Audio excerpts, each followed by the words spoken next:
Өкінішке орай, кейде ағайындармен емес, өзгелермен бізге пайдасы келетін адамдармен қарым-қатынасы мықтылап, кейде ағайын туысқанды ұмытып қоямыз. Бірақ бір мәселе, құрметті ағайын, басқа қиындық келген уақытта жаныңызда тұратын ол ағайын. Қуанышыңызды бөлісуге келетін де ағайын. Шындығына келгенде өмір бар жерде өлім бар.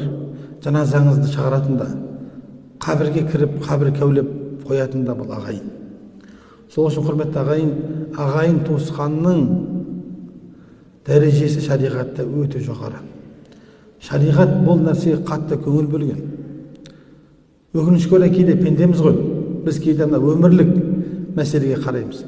Мысал қылатын болсақ, жиын той болатын болса, қадірлі қонақты төрге отырғызамыз. Әрине, әдемі отыру керек. Бірақ кей кезде сол орында туысқандар да отырса болады, бірақ олар төрге шығармаймыз.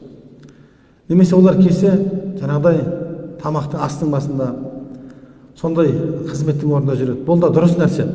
Бірақ айтып келіп тұрған мәселе, құрметті ағайын, қандай жағдайда болмасын, біз ағайын туысты әрқашан қадірлеп, құрметтеуге тиістіміз.